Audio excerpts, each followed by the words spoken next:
नमस्कार। मैं प्रोफेसर अमिताभ बनर्जी। जैसे हमने पहले भी एक बार जिक्र किया था, हमारे एक लेखक हैं जिनका नाम है एडवर्ड डी बोनो। उनका थिंकिंग के बारे में, उन्होंने कैसे सोचना चाहिए और पूरा, जैसे हम होलिस्टिक मेडिसिन कहते हैं, एक होलिस्टिक थिंकिंग भी उन्होंने एक प्रकार से आ, कुछ तो ऐसे चीजें हैं, उन्होंने भी एक किताब, अपने किताब में इसके बारे में बोला है कि हमारे जो शब्दकोश है वो काफी नहीं होते हैं। जो वोकेबलरी होते हैं, हमको कई ऐसे, कुछ हमको ऐसे समझाने रहते हैं जो हम शब्दों से नहीं समझा सकते हैं। और आप लोग ने भी शायद कोई महसूस किया होगा, जो आप कुछ चीज़ आप महसूस करते हैं उसको आप वर्ड्स में नहीं बता सकते हैं।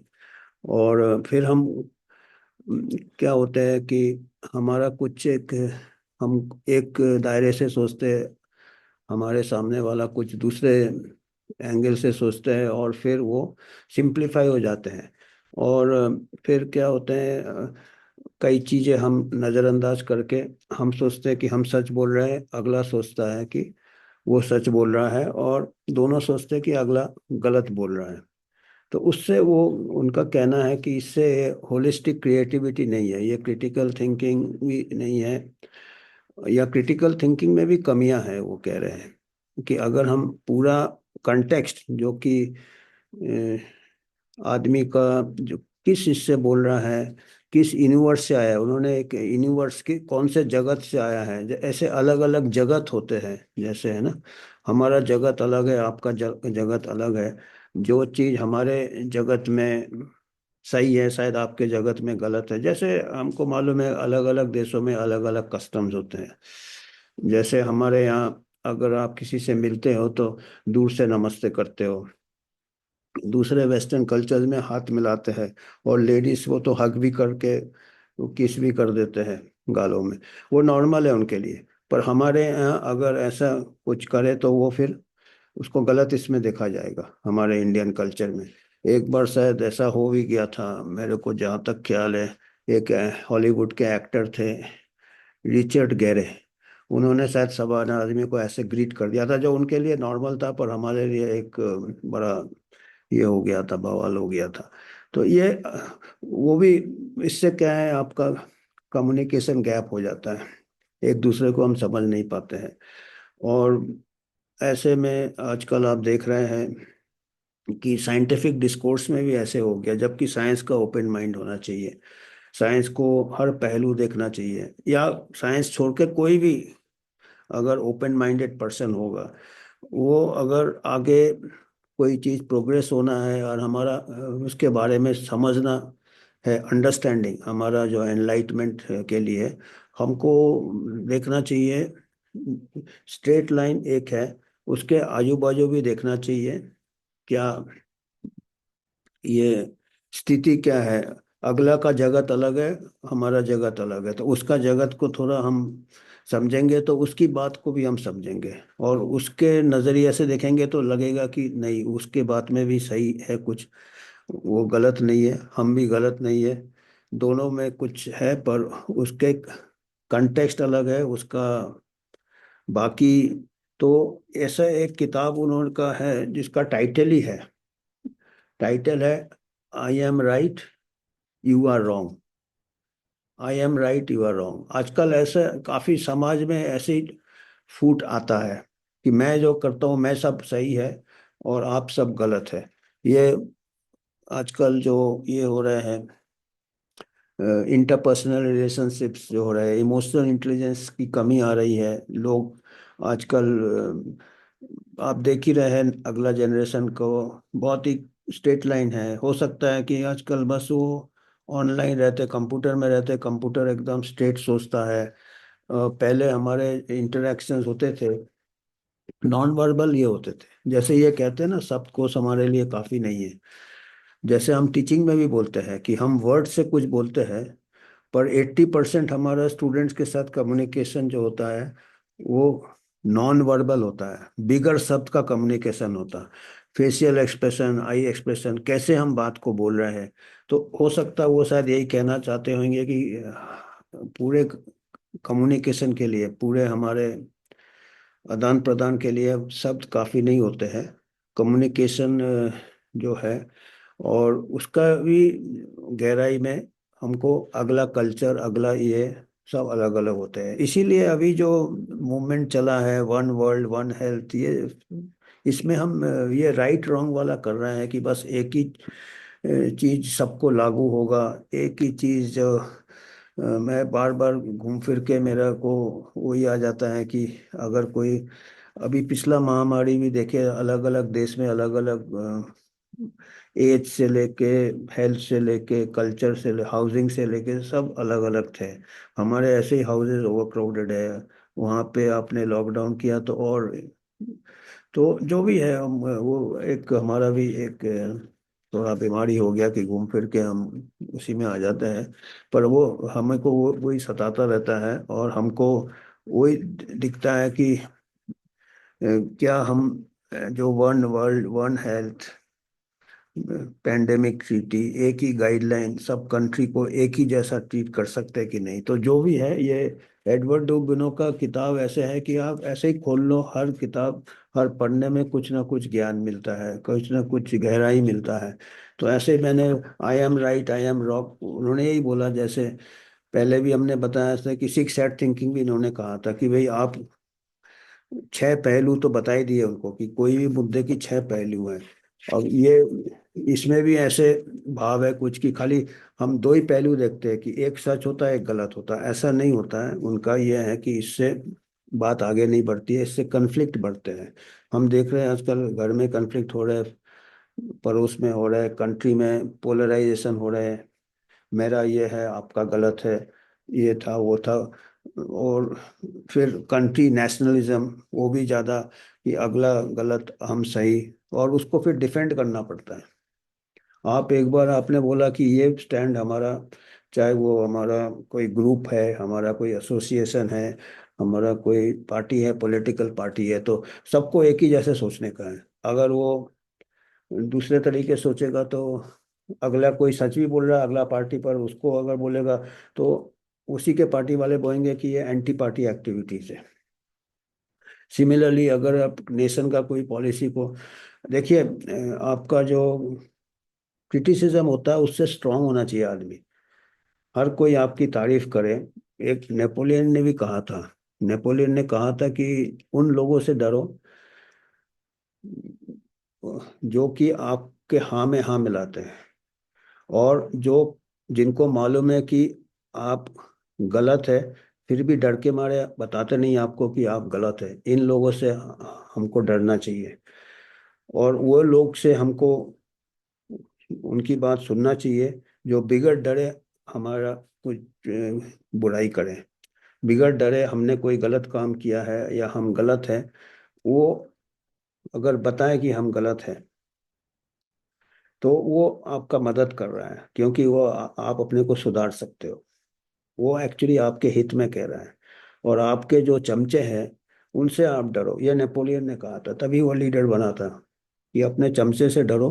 क्योंकि वो आप गलत हो गए, आप उनको पता भी चलेगा कि आप कुछ गलती कर रहे हो, तो आपको वो नहीं बताएंगे डर के मारे। तो ऐसे लोगों से डरना चाहिए, नहीं ऐसे लोगों से नहीं डरना चाहिए जो आपको आपकी निंदा कर रहे हैं आपके मुंह के ऊपर, पीछे बात नहीं हो रहा है, पीठ पीछे कायर ही निंदा करता है।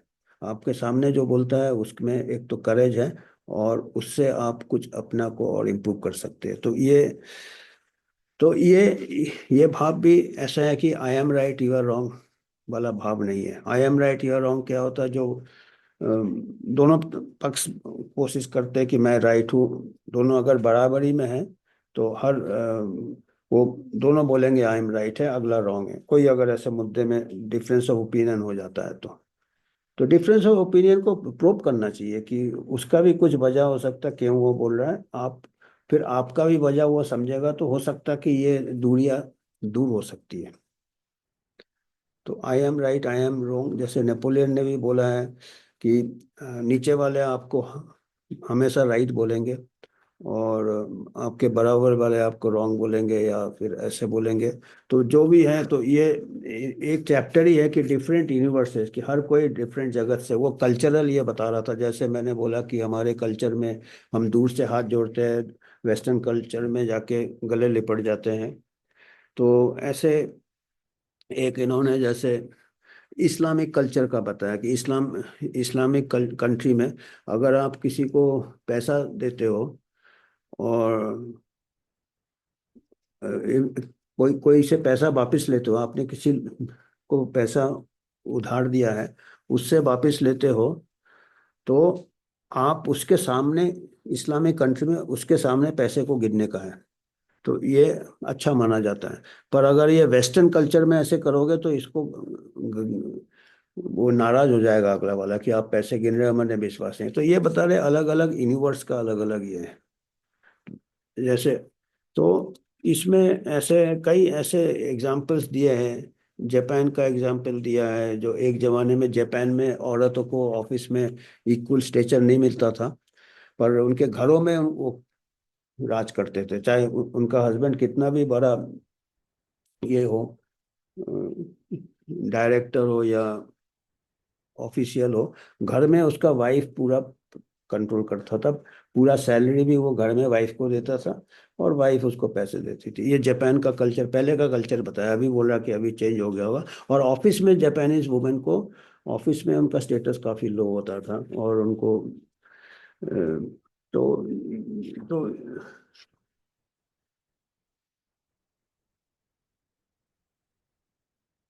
तो दूसरा एक एक बहुत अच्छा उदाहरण लिया उसने। ये एक एग्जाम्पल दिया है कि मान लो आप कोई आपको कोई बता रहा है कि तीन आदमी के बारे में, तीन लोग के बारे में बता रहा है कोई फोन के ऊपर आपको।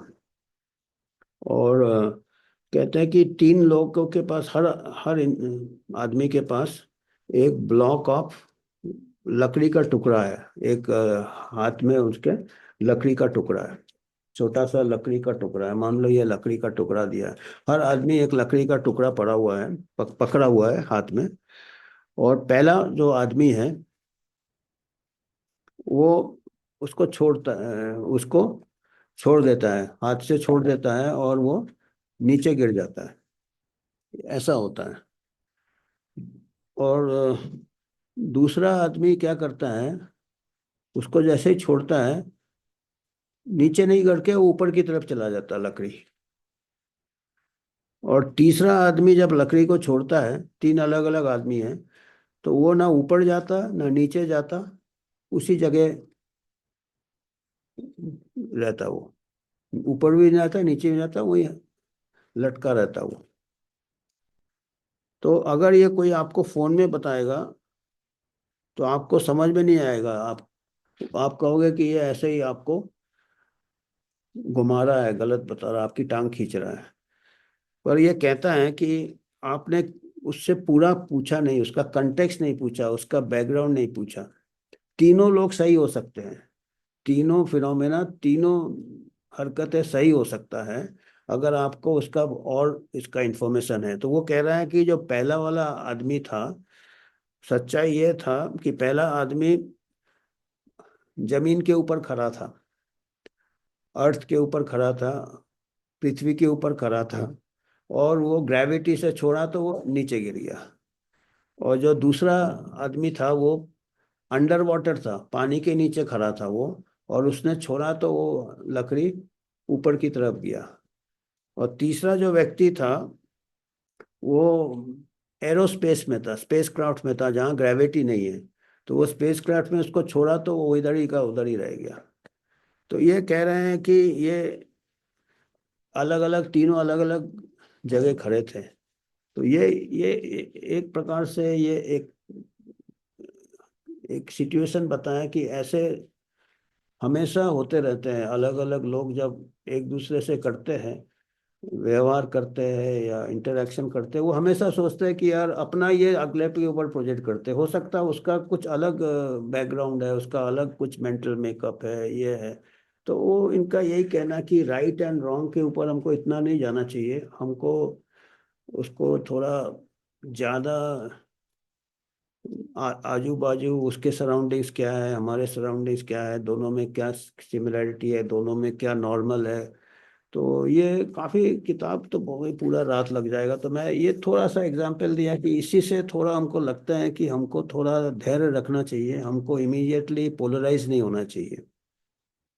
आजकल थोड़ा ज्यादा हो रहा है, तो ये हमको जनहित के लिए चाहिए। साइंस में तो हमेशा ओपन माइंड रखना चाहिए, और साइंस में ओपन माइंड रखने से, और इन्होंने एक पूरा चैप्टर ह्यूमर के ऊपर दिया है, हंसी मजाक के ऊपर।